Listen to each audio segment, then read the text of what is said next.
Bienvenue chers téléspectateurs d'Afro Info de 43, voici votre actualité. La diaspora Banyamulenge nie tout financement des milices au Sud Kivu en contredisant l'article d'Africa Intelligence et les rapports des experts des Nations Unies. Les allégations fallacieuses et les arrestations arbitraires pour faire taire les Banyamulenge. Depuis les années 2017 à nos jours, la communauté Banyamulenge fait face à une extrême violence perpétrée par des groupes armés locaux et étrangers qui opèrent au Sud Kivu, précisément dans le haut plateau de Fizi, de Mwenga et aussi Uvira. Et plusieurs groupes armés locaux qui ont été impliqués dans les Mai Mai, les Yakutumba, les Ebouila, les Makanaki, Ilunga, Mushombe, Forces armées Bilonzé, Bichambuke, FAB, et qui ont opéré en parfaite collaboration avec les rebelles burundais, les raids Tabara, les Forebou, mais aussi les forces nationales de libération, et ceci en complicité avec, dans l'incapacité de la MONUSCO.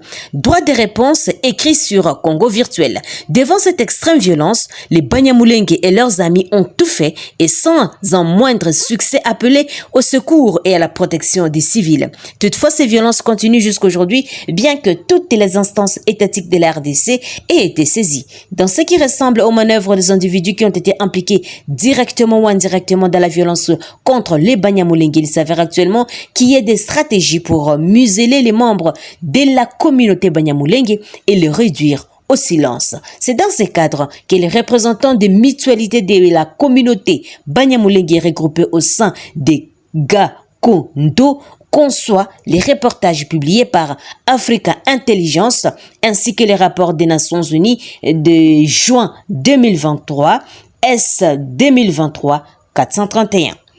Autre chose, au total, 218 personnes, essentiellement des jeunes, ont passé les concours d'admission à l'académie militaire en ville de Beni, province du Nord Kivu dans l'est de la RDC, le samedi 1er, mais aussi le dimanche 2 juillet 2023. Ces concours concernent plusieurs écoles, entre autres l'académie militaire, la santé, la logistique, renseignement militaire, école des sous-officiers et école d'administration. Ces concours a été lancé par le maire de la ville, les commissaires divisionnaires adjoints Mouté Bakachale Narcisse, en présence de représentants du commandant secteur opérationnel Sokola 1, le général des brigades Arthur Zam. L'autorité urbaine a félicité les candidats d'avoir pris la décision de servir la nation congolaise en tout patriotisme. Et les porte-parole des opérations Sokola 1, le capitaine Anthony Moluchai, rappellent que les forces armées de la RDC ont besoin de personnes bien éduquées pour sauvegarder l'intégrité du territoire national. Il lance un appel aux parents de bien vouloir libérer leurs enfants qui veulent intégrer l'armée congolaise. Les candidats, eux, disent être dictés par les soucis de combattre pour les pays à travers les forces armées de la RDC. Ces recrutements au sein des FARDC intervient pendant que la RDC est secouée par l'activisme des groupes armés, notamment dans sa partie Est, écrit Média Congo. Selon la radio Capi, 27 présumés criminels, dont 4 policiers et 6 filles, ont été présentés ce lundi 3 juillet à l'esplanade du bâtiment du territorial à Kinshasa par la police. C'était en présence du vice-premier ministre de l'Intérieur et Sécurité et du commandant ville de la police. Ces présumés criminels constitués en plusieurs bandes sont accusés, entre autres, d'être auteurs du phénomène kidnapping qui prend de l'ampleur ces jours dans la capitale congolaise.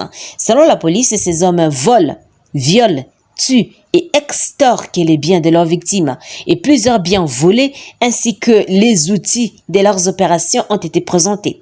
Ce sont notamment 3 voitures des marques Toyota IST, communément appelées Ketch, 7 motos ainsi que des machettes. Autre chose, les porte-paroles de forces armées de la République démocratique du Congo en province de l'Ituri a annoncé le lundi 3 juillet 2023 l'arrestation dans les territoires de Mambasa, chef-lieu du groupe Mai Endocide. Le lieutenant Gilingongo fait savoir à Actu30.cd que le chef Jean-Robert Lembo a été appréhendé le dimanche 2 juillet lors des offensives menées conjointement par l'armée congolaise et la police nationale. Âgé de 27 ans, Jean-Robert Lilemo a expliqué les porte-parole de l'armée en Ituri et auteur de plusieurs atrocités de tueries, pillages et enlèvements de la population. Blessé par balle, le chef rebelle a été admis aux soins dans une structure de santé. Et peu après sa guérison, il sera jugé pour ses crimes contre la population civile dans cette partie de l'Ituri, précise le lieutenant Jules Ngongo qui félicite la population pour sa collaboration. Terminons par cette nouvelle. Augustin Matata Mponyo est justiciable devant la Cour constitutionnelle, estime Lambert Mende Omalanga en sa qualité de législateur. Pour cet élu de Lodja, dans la province du Sankourou, les présidents de la République et le Premier ministre doivent être jugés par la Cour constitutionnelle pour des infractions qu'ils auraient commises à l'occasion de l'exercice de leurs fonctions respectives. Les présidents de la République et le Premier ministre ont les privilèges des juridictions. Et pour les cas précis, ils sont jugés par la Cour constitutionnelle pour des infractions commises à l'occasion de l'exercice des fonctions du président de la République ou des premiers ministres.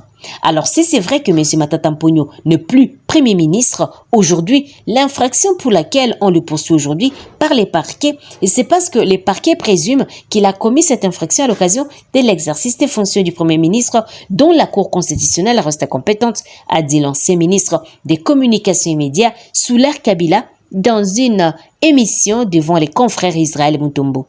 Et il appuie son argumentaire par les cas de Donald Trump, ancien président des États-Unis poursuivi aujourd'hui en justice dans son pays, et l'avis juridique émis par le doyen de la faculté des droits à l'université de Kinshasa, le professeur Jean-Louis Essambo, qui abonde dans le même sens.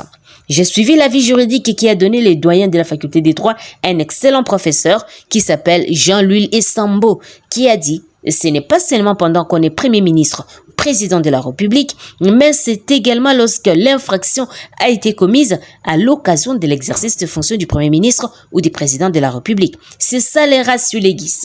Il faut les comprendre ainsi. Parce que s'il y a des infractions pour lesquelles aucune juridiction n'est compétente, alors nous sommes dans une jungle. Il n'y a personne qui est au-dessus de la loi. Donald Trump a commis une infraction quand il était encore président, mais on le poursuit aujourd'hui.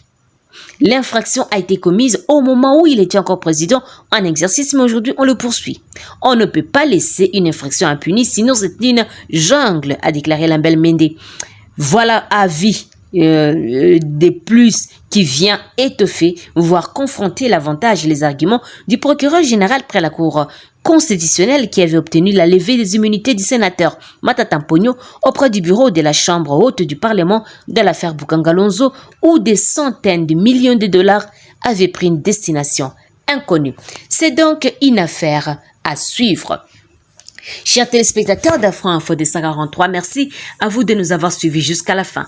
N'oubliez pas de vous abonner, d'activer la petite cloche de notification pour recevoir nos informations à temps réel. Je suis Santi Chesenga, depuis la province de l'Ituri, pour Afro Info 243.